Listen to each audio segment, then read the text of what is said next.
What's Bandcamp? So we started off as a service to help artists sell their music and merchandise directly to their fans. But then as the site grew, and it's now at about 12 million tracks and 1.5 million albums on the site, we evolved into also being a destination for music discovery. But I would say sort of at a higher level, our objective is to be the best way for fans to directly support the artists that they love. So I think that listening to a song 10,000 times while you try to ignore an ad for toothpaste or whatever is not a particularly good way to support an artist. And neither is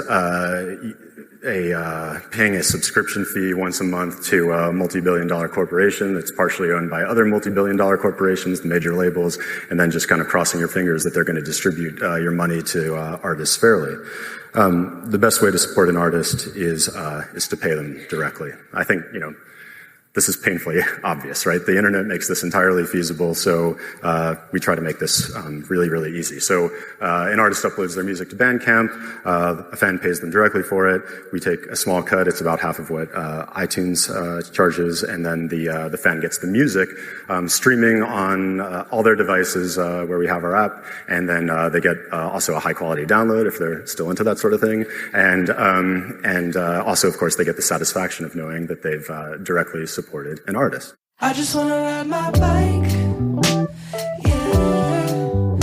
I'm just sick of always watching the news. I just want to go outside, yeah. Spend a weekend way up top with a view. Hey, it's been a while, but what you just heard was the founder and CEO, Ethan Diamond, at the 2014 XOXO Festival, which is a festival for independent artists who live and work online. So just some quirks about Bandcamp is that they're a global company that runs remotely and mainly uses Slack as their communication platform. And the main goal for Bandcamp is to bridge the audience and musicians closer together by using Bandcamp as the go-to/best platform for the audience to support the bands and the musicians that they really, really love. With this mission in mind, Bandcamp pays artists directly. The fans get the music that they love and the satisfaction that they helped the artist who created the music. So just a little bit about Bandcamp. Bandcamp Incorporated is a privately held company headquartered in Oakland, California, and was founded in 2007 by Ethan Diamond, Sean Grunberger, Joe Holt, and Neil Tucker. Diamond got the idea for Bandcamp because there was a band that he liked. They left their current label, and they continued to make music as independent. And it did have its pros and its cons. So pros, that they got to make the music the way they wanted. Cons was the distribution, the technical failures, so slow loading pages, and it was just much more difficult for the band to get their music out to their fans. And at the time, platforms were not treated equally for different forms of art. So let's say writers had much more options. They had blogs that they could start, WordPresses that they could use. Just much more platforms for writers and to share their written art with the world. But for musicians, it was a little bit more challenging to share their music as an independent because there was not as many options or platforms for them to choose from. So Diamond decided to do something about that. First, Bandcamp supported artists by selling the band's merch and their music, but they started to grow more. And as they grew, it also became a place for musical discovery, just a place to discover new music. And in the early days of Bandcamp, it was a very, very scrappy startup because the first 4 years of Bandcamp was actually ran out of a local public library, and it was a very lean operation indeed. They only paid themselves a subsistence salary just to get by, just the bare minimum for them to eat and live off of. But as the years went on, they became cash flow positive in October 2012. And as of today, they have grown their team to about 160 to 200 employees running out of an office space in Oakland, California. They also opened up a record store and a stage for performances at 1901 Broadway in Oakland. And their live performances are free and for all ages. So at the time of this recording in October 2020, Bandcamp fans have paid artists and independent labels $597 million using the Bandcamp platform, and $17.6 million in the past 30 days alone. So yeah, those some pretty big numbers from a small little platform. Bandcamp has a really good heart and just good intentions, and their impact stretches globally. So the key service that Bandcamp provides is providing a platform for artists and labels to share and earn money from their music. Bandcamp has a mission to put artists first, having the artists thrive and be compensated fairly and transparently for their work.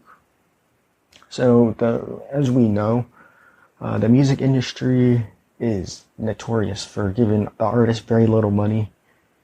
And it is said that musicians only get 12% of the money in the music industry, or 12% of the money the music industry makes. Yeah. So they don't get paid much. A lot of the labels and other big corporations tend to profit off these musicians, which is not really right. So another example on top of this, within the streaming services, is Spotify. They only pay about 0.003 to 0.005 per stream. Quick plug here. If you haven't checked out my episode on Spotify, I did maybe a year and a half ago. It's episode 14 if you're curious. So give that a listen after.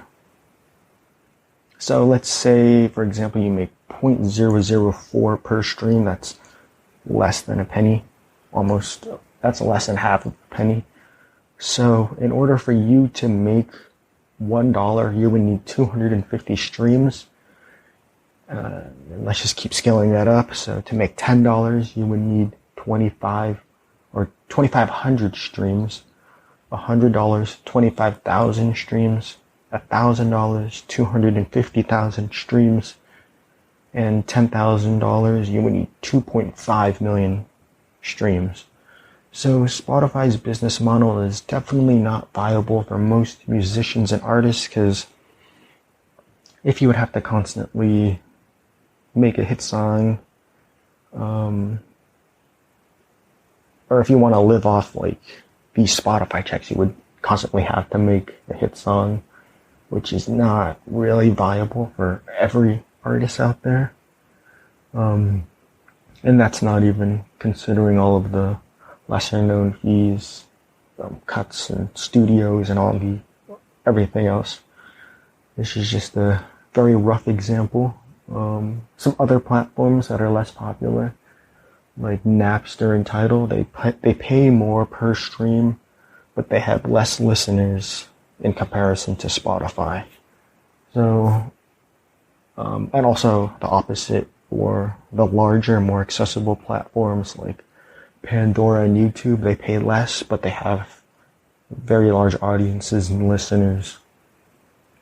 So, yeah, Spotify is right in the middle of those. And I also read that a really good way to get an artist more stream is to add their songs to user-created playlists. It'll help trigger the algorithm and possibly get their song on the Spotify-generated playlists. So, yeah, make your own playlists, put their songs on there, and share it with your friends. But back to Bandcamp. So now that we know a little bit about the music industry and Spotify and streaming services, With Bandcamp, they switch and give the artists a majority of the earnings. About 80 to 85% of all the money that you give will go to these artists. And Bandcamp only takes around 10 to 15% on digital items and 10% on physical goods. And Bandcamp also pays out daily, which makes it easier for the artist to live day to day. An example, let's say the band Triathlon. Also, shout out to Triathlon, the song that you heard earlier. For all of my intro and outro songs are from this band called Triathlon, which I bought the song off Bandcamp. So, yeah. Full circle, you know. Currently, Triathlon has an offer for their digital album, Sleep Cycle, for $7, and the vinyl/record for $14.99. So let's start off with the $7 digital album. So let's say if Bandcamp takes 20% cut from the digital album, the band Triathlon will take home $5.60. And remember, Spotify's payout for 0.004 per stream. So when you buy this album from Bandcamp, it's equivalent to around 1,400 streams off Spotify, which is kind of huge because these smaller bands don't get the same sort of traction as the larger mainstream artists. So, and then let's look at their $14.99 record slash vinyl option. Let's say Bandcamp takes 20% again, which leaves the band with about $11.99 to take home, which is equivalent to just over 2,500 Spotify streams. So the take home for Triathlon is much more significant and can definitely help with more of their costs, like mailing merch, paying the fees, touring expenses, new music equipment, new instruments. So yeah, it just allows them to create more music without focusing on all of these other expenses, which is what we want, right? We want more good music from our artists. So yeah, so Bandcamp makes connecting with the band. It also makes it connecting easier with the band much easier because they have all of the band's social media platforms on there. They even have an email for the audience to connect to the band directly. It's very transparent with audience to musician or band. Bandcamp is allowing musicians and artists to make their lives a bit more manageable, linking the artists and audience in a more transparent and ethical fashion. The artists can charge what they want to charge. Some even as like free songs to even as low as like $1. Yeah, some have set prices, some have the pay-as-you-go model, or pay-as-you-wish. It just gives more artists control and exposure to different audiences. So if you want to build a unique collection of albums, songs, both digitally and physically, definitely recommend you give Bandcamp a shot. You'll support the artist directly, retain the concept of a music collection, because you only have so much money, so you really have to pay for something that you like. You don't have it all like on Spotify or any other streaming service. And you can also share a message to the artist on the Bandcamp page after you pay for one of their songs or albums. Just say, I liked this song from your album. So it's a really cool way for engaging the audience. But I'll end this episode with a quote from Ethan Diamond's presentation for you to ponder on. He says, everything or everyone having everything looks a lot like everyone having nothing. So yeah, at the end of the day, curate your own mixes with music that truly means something to you. And as usual, all the links and sources will be linked in the show notes below. Thanks for listening, and I'll catch you on the next one.